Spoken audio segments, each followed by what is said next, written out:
ചേർത്തൊരു അവിയൽ പരിവായ പോലെ തോന്നി. തിരിച്ചു വന്നോ അറിയില്ല.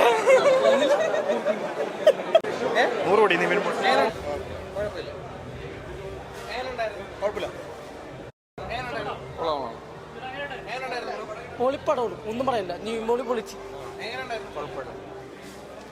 നല്ല പടമായിരുന്നു. ഫാമിലിക്കൊക്കെ ഇഷ്ടപ്പെടുമോ? എല്ലാവർക്കും ഇഷ്ടപ്പെടും. നല്ല പടമാണ്. കുറച്ച് ലാഭം ഉണ്ടായിരുന്നു, എന്നാലും കുഴപ്പമില്ല. എല്ലാവർക്കും ഇഷ്ടപ്പെടും. നിവിൻപോളിയുടെ തിരിച്ചു വരവാ സൂപ്പർ ആയിട്ടുണ്ട്. നല്ല പടം ചേട്ടാ എങ്ങനെയുണ്ടായിരുന്നു? നല്ല പടം ബ്രോ എങ്ങനെയുണ്ടായി ഫിലിം? എങ്ങനെയുണ്ടായിരുന്നു ബ്രോ? ബ്രോ എങ്ങനെയുണ്ടായിരുന്നു ഫിലിം? എങ്ങനെയുണ്ടായിരുന്നു ബ്രോ? സൂപ്പർ എങ്ങനെയുണ്ടായിരുന്നു? കുഴപ്പമില്ല. എങ്ങനെയുണ്ടായിരുന്നു ബ്രോ? എങ്ങനെയുണ്ട്? ബ്രോ എങ്ങനെയുണ്ടായിരുന്നു? നല്ല പടം. ഇഷ്ടപ്പെട്ടു? നല്ല സൂപ്പർ മൂവിയാണ്. പിന്നെ നിവിൻപോളിയുടെ ഒരു കംപ്ലീറ്റ് ഒരു തമാശ പടം എന്നുള്ള രീതിയിലല്ല, വളരെ സീരിയസ് ആയിട്ടുള്ള സബ്ജക്റ്റാണ്. അപ്പോൾ ദിജോ ജോസ് ആൻ്റണി പടം തന്നെയാണ്. കാരണം ആ ജനഗണമനയുടെ ആ ഒരു മൂവിയിലുള്ള ആ ഒരു പഞ്ച് ഈ സിനിമയിലും കിട്ടിയിട്ട് ഒരു മസ്റ്റ് വാച്ച് മൂവിയാണ്. വളരെ സീരിയസ് ആയിട്ടുള്ള ഒരു സബ്ജക്റ്റാണ്.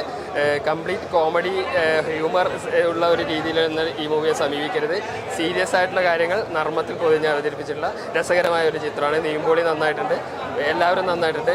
ഒരു പാകിസ്ഥാനി അഭിനയിച്ച ഒരു ആക്ടറുണ്ട്, അദ്ദേഹത്തിൻ്റെ പേരറിയില്ല. സൂപ്പറായിട്ടുണ്ട്. ഒരു മസ്റ്റ് വാച്ച് മൂവിയാണ്. നമ്മൾ ഈ ഓരോ സിനിമയും ഒന്നിനൊന്ന് വ്യത്യസ്തമായിക്കൊണ്ടിരിക്കുന്ന ഈ സീസണിൽ വളരെ വ്യത്യസ്തമായ ഒരു സിനിമയാണ് മലയാളി ഫ്രം ഇന്ത്യ. ഒരു മസ്റ്റ് വാച്ച് മൂവിയാണ്. നമ്മളെ ചെറിയ കുട്ടികളില്ലേ, അവരെല്ലാവരും കൊണ്ടുവന്ന് കാണിക്കേണ്ട ഒരു സിനിമ. അപ്പോൾ അത് കാണിക്കുക. അത്ര വലിയ പടമൊന്നും ഞാൻ പറയണില്ല, പക്ഷെ വളർന്നു തന്നെ കുട്ടികളെ കാണിക്കുക. അവർ കണ്ടിരിക്കണം. നല്ല കോമ്പിനേഷൻ ആയിരുന്നു. ഫണ്ണാണ്, നല്ല രസമുണ്ടായിരുന്നു. നല്ല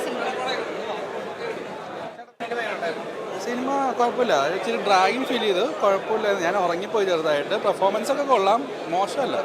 നല്ല സിനിമ ഞാൻ ഭയങ്കരമായിട്ട് എക്സ്പെക്ട് ചെയ്തു, അതുകൊണ്ടാണ്.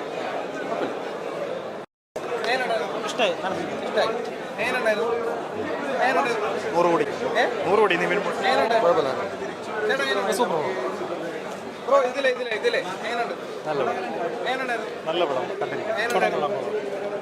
ആവറേജ് പടം.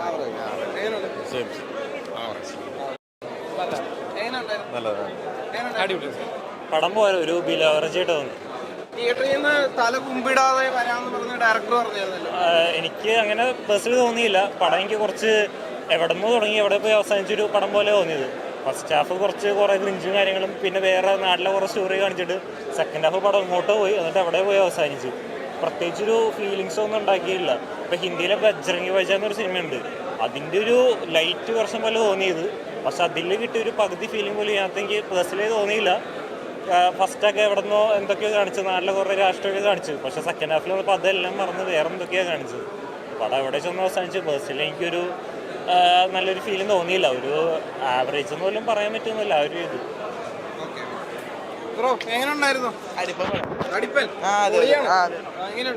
കുറെ കാലത്തിന് ശേഷം നിവിൻപോളി എന്ന നടന്റെ ശക്തമായ ഒരു തിരിച്ചുവരവാണ്.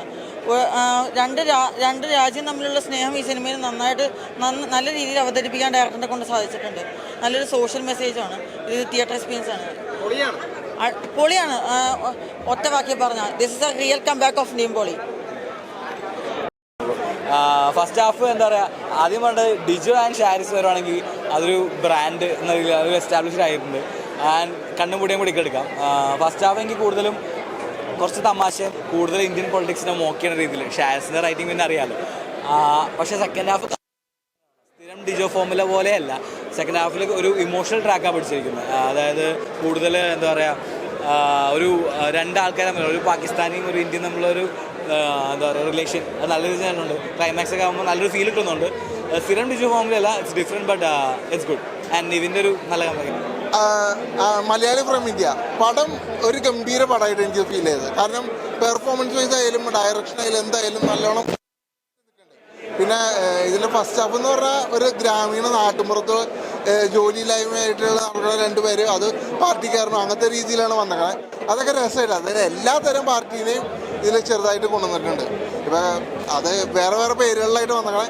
പിന്നെ സെക്കൻഡ് ഹാഫ് എന്ന് പറഞ്ഞാൽ തന്നെ ആടുജീവിതം സിനിമയുടെ ചെറിയൊരു കട്ടായിട്ട് വന്നിട്ടുണ്ട്. ആടുജീവിതം പോലെയല്ല, അതേപോലെ സീരിയസ് കഥയല്ല. ഇതൊരു കോമഡി ട്രാക്കിൽ മറ്റേ ട്രാക്കിൽ പോണത്. പിന്നെ ക്ലൈമാക്സ് ആയപ്പോൾ നിവിൻ പോളിയുടെ ഗംഭീര പെർഫോമൻസ്. അതിലെടുത്ത് പറയേണ്ടതെന്ന് പറഞ്ഞാൽ അതൊക്കെ ശരിക്കും നമുക്കൊരു മോട്ടിവേഷൻ തന്നെ പോലെ വന്നിട്ടുണ്ട്. എന്തായാലും മസ്റ്റ് തിയേറ്റർ വാച്ചപ്പോൾ ഞാൻ പറയും, പടം കൊള്ളാം.